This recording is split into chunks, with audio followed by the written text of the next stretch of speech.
Starfield might have the most exciting weapons of any Bethesda game I've seen. In this video, we're going to be lifting the lid on all of the weapons shown off so far. And there are loads of hidden details we're about to discover. But before we get into the video, guys, if you want to stay up to date on everything happening in Starfield, make sure to subscribe to the channel and hit that notification button. Okay, let's start with the full list of weapons they've shown off so far. The Brawler's Equinox uses 3 kilovolt ammo. A standard police taser can do 50 kilovolts, so this one doesn't sound like much, but if we multiply that by the fire rate of 180, then we have a weapon that will absolutely fry the advanced Grendel. We've seen this one in action quite a lot, and the thing that stands out is the massively high fire rate. It fires over twice as fast as the Eon pistol. The Beowulf is a rifle with high damage, but not great range. Weirdly, it uses the same ammo as the Eon pistol and the Grendel SMG, despite being a rifle, which suggests ammo is even more versatile than we thought. So you don't have to keep sorting through piles of different ammo types. They seem to fit a broad range of weapons. The Coachman is a double-barreled shotgun with your typical high damage, low fire rate, and decreased range. Definitely one to use, as most shotguns, in close quarters. The Cutter is a laser beam weapon that's main use is to mine resources like chipping away at rocks for minerals. It does have a damage rating though, so you will be able to use this against not only rocks, but also enemies. The Drumbeat rifle looks like it has a sort of LMG role in Starfield. So not much damage, but a huge fire rate and a high capacity mag, so the bullets come out thick and fast.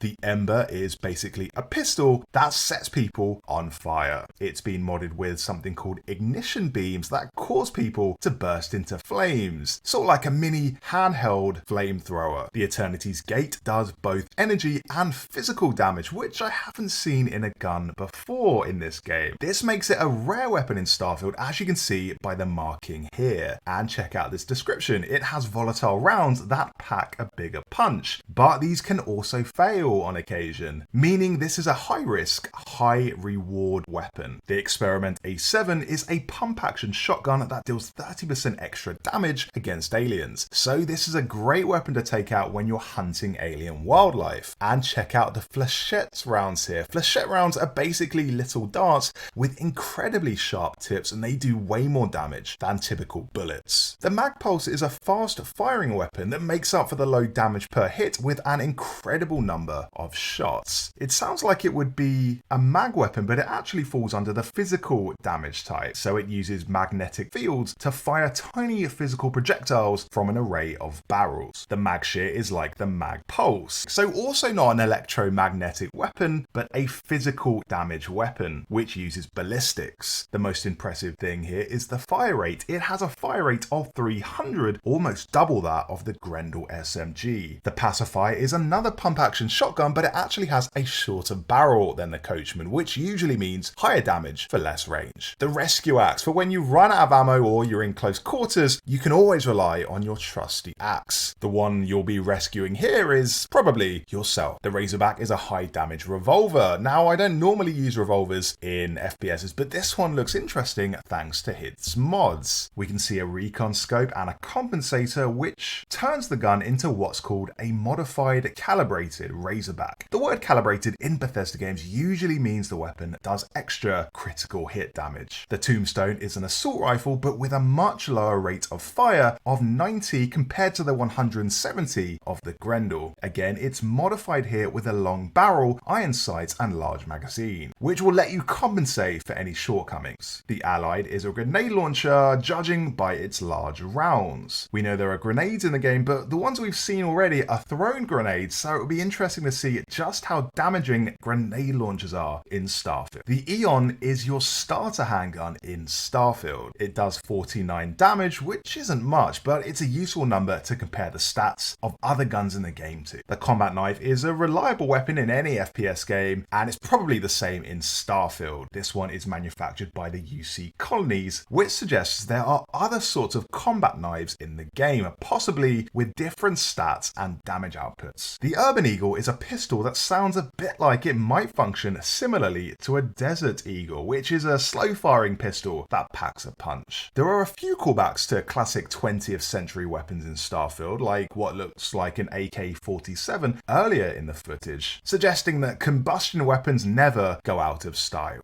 Okay, exactly what sorts of weapons you're going to be playing with in Starfield. We have the likes of pistols, rifles, grenade launchers, snipers, submachine guns, semi-automatic, fully automatic, melee weapons, laser weapons, and electromagnetic weapons. And these are just the ones shown off so far. But the game goes even deeper with this. So, for example, all of these weapons you've just heard are broken up into 3 damage types. These damage types are ballistic, symbolized by this icon, energy, symbolized by this lightning bolt, and mag, symbolized by this electronic wave. And they have very different effects. So they'll be weaker or stronger against different sorts of enemies. So you really have to be aware of how they function if you want to get the most out of them. I'll give you a good example. With ballistic weapons, each shot of your gun while you're in 0G will actually propel you backwards, and that's because Bethesda have a fully modeled gravitational system. The force of gunpowder explosions combined with the bullet rapidly ejecting from your barrel can physically move you through the air while you're floating. You can also shoot downwards to keep yourself floating in the air. So when you're aiming at people on the ground, the more you fire at them, the more you'll actually keep floating. Now, I really like this effect. It shows you that Bethesda really are thinking of every little detail in trying to make a grounded, believable sci-fi game. The term they use is hard sci-fi, and with accurately modeled ballistics in the game, that definitely appears to be the case. So that's ballistics damage types, but what about energy weapons? These work a bit differently. They run on a battery rather than bullets, and this battery is used to shoot lasers. As a result, they have no kickback and no recoil, meaning they're perfectly designed to be used in 0G, and they won't affect your movement. Energy weapons will be your more consistent, slow and steady win the race type weapons. Probably not as damaging as ballistics, but easier to manage with less bullet spread and, as I mentioned, less recoil. We also see how they're used for mining, so rather than getting out a big space pickaxe, you can whip out your mining laser and go to town. The third and final damage type is the mag weapon. Now, mag is an acronym and Bethesda hasn't said what mag actually stands for, but I guess I'm going to say these are electromagnetic weapons that you're going to use against mechanical enemies, so things like robots and mechs. Electromagnetic rounds would be perfect to short circuit electrical enemies and fry their circuits, and we've already seen how there are robot enemies in the game, and they'd also be good against electronic security systems like cameras and turrets. Whatever mag weapons turn out to be, they would have to be distinct from ballistic weapons and energy weapons, because otherwise what's the point in having 3 different weapon category types? So I think it's reasonable to think mag weapons have their own specific enemy type which they're effective against, which is going to be mechanical enemies. Ballistics excel against organic enemies. Mag weapons, on the other hand, are good against mechanical enemies. But there's also another thing mag weapons would be good for, and that's non-lethal play. You could use mag weapons to shock and stun enemies to incapacitate them, so if you're doing a pacifist run, these would definitely come in handy.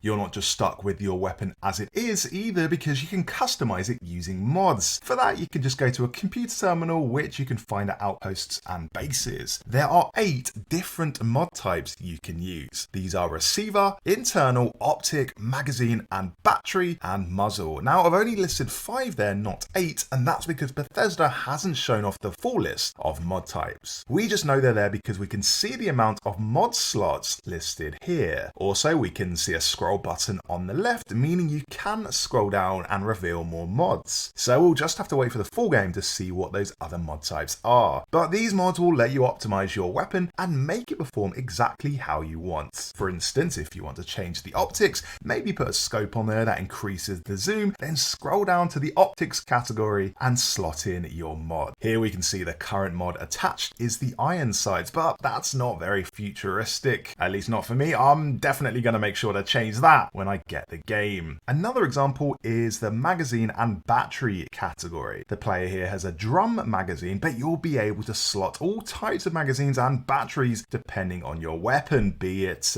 ballistic, mag, or energy, and this will determine the size of your clip. This drum mag that the player has here sounds like it will carry loads of bullets, which you can fire off for longer before you have to reload. In this magazine category, you can also slot in different bullet types. We can see explosive rounds, which will probably be great against mechanical enemies like mechs and robots, and what are called white hot rounds, which I reckon will eat away at armor and penetrate shields. The receiver category lets you change the functionality of your weapon completely. By that I mean you can turn it from fully automatic to semi-automatic to presumably single shots. So if you wanted to make a minigun that churns through all of its bullets in a single burst, or you wanted to build a more quieter single shot sniper rifle, you've got the choice depending on what mods you use in this slot. Moving down to the internal slot, we don't really know what this is yet because as you can see there are no mods attached here, but at a guess I would say it affects your rate of fire. So you could presumably use a mod that speeds up your fire rate and reel off your projectiles more quickly, maybe at a cost of some damage. But as I say, that's a guess. It seems like that's the most straightforward answer. Muzzle will affect the loudness of your weapon, and this is going to be a key category for stealth players. I love being stealthy, so the first thing I'm going to be doing is slapping a silencer on my guns and creeping my way around enemy strongholds. It would actually be amazing if you could stick a suppressor on a shotgun like in No Country for Old Men, because silent shotguns, not going to lie, they might be my favorite ever weapon type. You might be able to remove the muzzle flash as well, making enemies less likely to see you at a distance. This is a little detail that might be revealing actually more than it lets on. So by that I mean